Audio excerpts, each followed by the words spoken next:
A monolith is a large structure, and BMW is calling the design of the new X3 monolithic. So clearly, it's a little bit on the nose. Well, the nose is certainly bigger, but I'm no arbiter of good design. So I'll let you decide whether you think it looks good or not. It does certainly look clean, and it has road presence. This, ladies and gentlemen, is the brand new 4th generation BMW X3.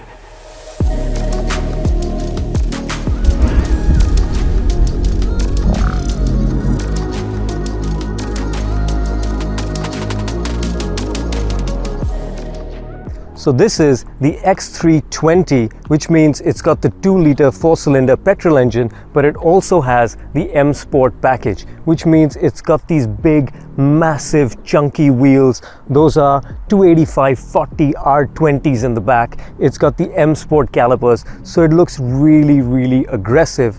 But what really strikes you is how incredibly clean it looks. You've got these flush door handles, and what the designers went for was virtually no lines whatsoever on this car. And especially from the back, this is a trick that they've really pulled off, because it virtually has no rear bumper. It's just clean and genuinely monolithic. This car is longer, it's wider. Yes, it is a little bit shorter, but the designers have certainly played a trick with how clean the styling is, because it doesn't look as big as it actually is.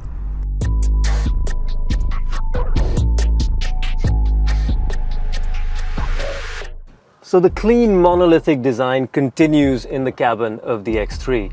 In fact, just look at that dashboard. It almost looks like it's carved out of stone. It's not stone, it's actually quite a nice textile kind of finish, but it is really clean and minimalistic. So the volume knob has moved from the dash onto the center console. There aren't even controls for the AC vents. It's this sort of touch function. It's got these toggles down here. So it is very clean, very minimalistic, and very new age. The only issue or the concern is that these touch screens and touch panels get fingerprints everywhere. These AC controls are a little bit fiddly, and frankly, the door panels have this hard plastic. So it's either really nice textile or it's this sort of cheap looking hard plastic. But on the whole, it's big, it's spacious, it's comfortable, and it's new age. So the important thing to remember about the rear seat of the new X3 is that it is actually a lot more comfortable than the previous generation. It feels really spacious in here. You don't feel hemmed in. It's got a massive glass roof. It's got a big glass window. I hope in India this comes with sun blinds. This cabin is fitted out in all black in something that's called Eco-Near. So this is all recycled upholstery. It's actually quite nice. You've got this same texture that's on the dash, and it feels really, really good. The downsides would be that the seat squab is a little bit shallow, so under thigh support isn't great. The real downside, and I keep coming back to this, is that this door handle, it's sharp and it's hard, and it just doesn't feel very BMW-esque. The rest of the cabin is actually really nice.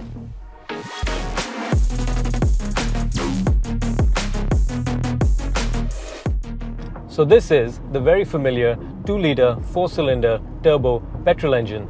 In this trim, producing 208 horsepower, 330 Nm of torque with a 0 to 100 time of 7.7 seconds. So it's not blisteringly fast, but it is perfectly acceptable for everyday use. The engine doesn't feel strained.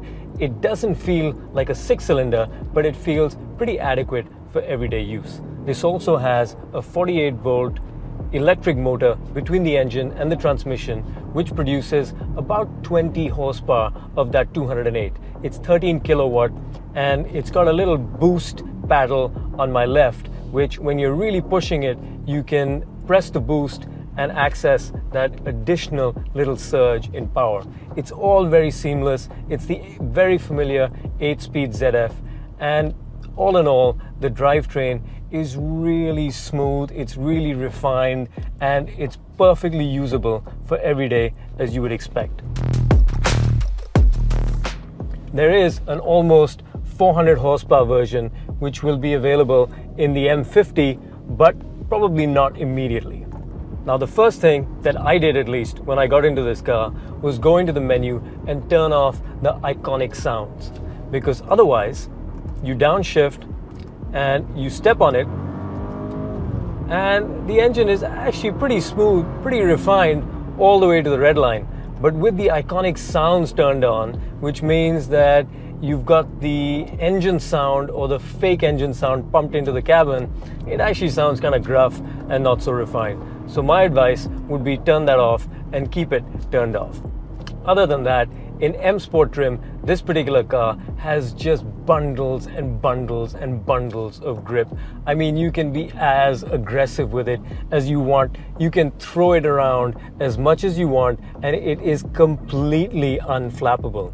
In M Sport trim, this car has 255 section, 20-inch wheels and tires up front, and 285 20s at the back. So grip is just not a problem.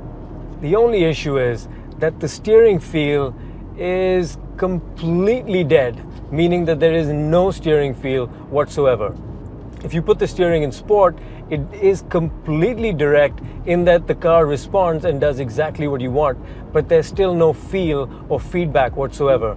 And with the steering in sport, it self-centers pretty aggressively, so it takes a little bit of getting used to. It feels as solid as it could possibly be, but it just doesn't have it gives you no texture, no feedback, so it feels a little bit artificial. BMW has always branded their SUVs as SAVs, Sport Activity Vehicles, and they literally set the benchmark when it came to driver involvement, feel, ride and handling with the SUVs, the X5 initially, and even the X3. The X3 with the 3-liter turbo diesel, 276 horsepower, was an absolutely brilliant car to drive on an everyday basis. It was fast, it was capable, it was involving, and it was a lot of fun. This car is more tuned towards comfort, towards refinement, towards the big screen, towards being new and cutting edge. So all said and done, this is an X3 to appeal to the wider markets in which it is hugely popular. This is actually the best-selling global model on sale today. There's an extended wheelbase available with this generation for China, which again points to the fact that it's tuned towards comfort. It's tuned towards maybe the American market, which is big, wide open roads, and you need refinement and you need comfort, which is also what works in our market. But it doesn't give you that old school BMW feel where it gets under your skin and it urges you to push it. For that, maybe you need to wait for the higher performance models. But the X3 with the 2-liter petrol engine and the 2-liter diesel engine is all about refinement and comfort, and that it does perfectly well. So ladies and gentlemen, look out for the brand new BMW X3 in 2025. The car will be launched at the Bharat Mobility Expo in Jan 25, so stay tuned. In the meantime, you know what to do. Like, subscribe, comment, and keep watching AutoX.